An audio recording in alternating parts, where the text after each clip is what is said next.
1 साल की डेटिंग के बाद आखिरकार आज उसकी शादी हो ही गई। अनु आज बहुत ज़्यादा खुश थी। उसकी नई जिंदगी की शुरुआत थी आज। शादी की सारी रस्में ख़त्म हो गई थी और अंत में एक वेडिंग पार्टी ऑर्गेनाइज की गई थी। शादी के कीमती से कीमती तोहफे उन्हें मिले थे, लेकिन माँ ने कुछ अलग ही तोहफा अनु को दिया था। माँ ने अनु को एक नई बैंक की पासबुक दी और कहा, बेटा यह सेविंग अकाउंट मैंने तुम्हारे नाम पर खोला है और इसमें 1 लाख जमा कर दिए हैं। माँ ने आगे कहा, मेरी प्यारी बेटी, इस पासबुक को लो और इसे अपनी शादी की उन खूबसूरत यादों की तरह रखो जो तुम्हें ज़िंदगी भर याद रहेंगी। जब जब कुछ अच्छा और यादगार तुम्हारी ज़िंदगी में घटे तो इसमें कुछ रकम जमा कर दिया करना, और यह रकम किस कारण से जमा कर रही हो वह ज़रूर मेंशन करना। जितनी ज़्यादा खुशी का दिन होगा उतने ज़्यादा पैसे तुम इसमें जमा कर सकती हो। पहली राशि मैंने तुम्हारे लिए जमा कर दी है, अब इसे आगे तुम अपने पति के साथ बढ़ाना, और जब कई सालों बाद तुम इसे देखोगे तो तुम्हें पता चलेगा कि तुमने अपने जीवन में एक दूसरे के साथ कितने खुशी के पल साथ में जिए हैं। अनु ने बाद में यह बात अपने पति को भी बताई।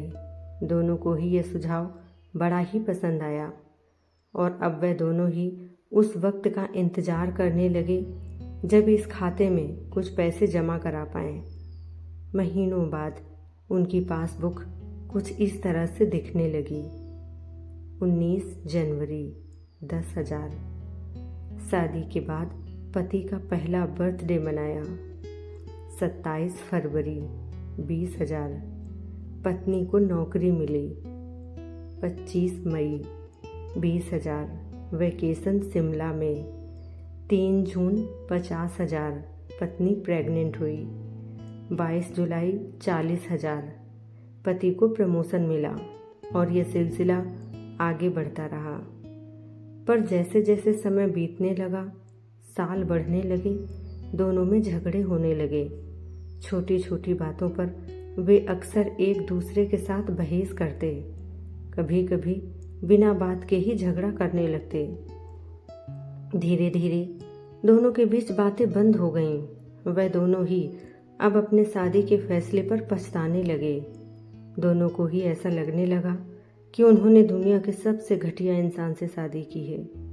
शायद उनके बीच का वह प्यार कहीं गुम हो गया जो पहले था। एक दिन अनु ने अपनी माँ से बात की, माँ, अब हम साथ नहीं रह सकते।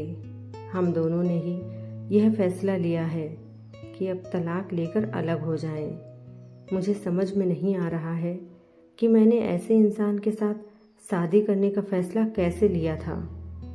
उसकी माँ ने कहा, बिल्कुल, इसमें कोई बड़ी बात नहीं है। तुम वही करो जो तुम्हारा दिल कहता है। अगर तुम दोनों ही साथ नहीं रहना चाहते हो, अलग होने में ही भलाई है, लेकिन उससे पहले एक काम करो। तुम्हें वह पासबुक याद है जो मैंने तुम्हें तुम्हारी शादी के दिन दी थी? सबसे पहले उस खाते में जमा सारे पैसे निकालो और उन्हें खर्च कर डालो। तुम्हें ऐसी कमज़ोर शादी का कोई भी रिकॉर्ड नहीं रखना चाहिए। अनु अपनी माँ की बात से सहमत थी, इसलिए वह वहाँ से सीधे बैंक चली गई और बैंक में लाइन में लग गई ताकि उसे अकाउंट को बंद करवा सके। जब वह लाइन में खड़े होकर इंतज़ार कर रही थी, तब उसने एक नज़र उस पासबुक के अंदर लिखे रिकॉर्ड्स पर डाली। उसने पढ़ा और पढ़ा और पढ़ती गई। वह सारी खुशियाँ, आनंद के पल जो उसने अपने पति साथ जिए थे, सब उसकी आंखों के सामने आ गए और उसकी आंखों में आंसू आ गए। वह तुरंत वहाँ से निकल अपने घर पहुँची। अनु ने घर पहुंचकर सबसे पहले वह पासबुक अपने पति के हाथों में रखी और बोली कि तलाक लेने से पहले इस खाते में जमा सारे पैसे खर्च कर दो।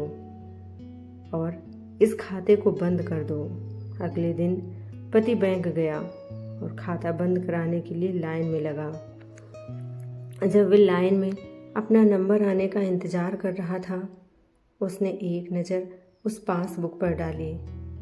उसने पासबुक के अंदर लिखे रिकॉर्ड्स को पढ़ा और पढ़ा और पढ़ते ही गया। भूतकाल में अपनी पत्नी के संग जिए वह खुशियों के पल, वह सुंदर यादें, वह प्यार के पल उसके नज़रों के सामने किसी मूवी की तरह चलने लगे।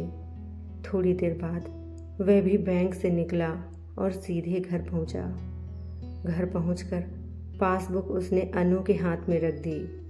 अनु ने जब उस पासबुक को खोल कर देखा, उसमें एक नई एंट्री 10 लाख की थी और उसके कारण के रूप में लिखा था, यह वह दिन है जब मुझे यह एहसास हुआ कि मैं तुमसे कितना प्यार करता हूँ और यह भी कि तुमने मेरी ज़िंदगी में कितनी खुशियाँ लाई हैं। वह दोनों एक दूसरे के गले लग गए, खूब रोए और उन्होंने उस पासबुक को संभाल कर तिजोरी में रख दी। दोस्तों, ज़िंदगी में गिरना कोई बड़ी बात नहीं है। जब आप किसी भी कारण से गिरते हो तो आपको हमेशा कहाँ गिरे हो, उससे ज़्यादा गिरने से पहले आप कहाँ थे वह याद रखना चाहिए। गलतियों को सुधार कर आगे बढ़ने का नाम ही तो ज़िंदगी है। कहानी आपको कैसी लगी कमेंट करके ज़रूर बताएं। इस कहानी को ज़्यादा से ज़्यादा लोगों के बीच शेयर करें। धन्यवाद।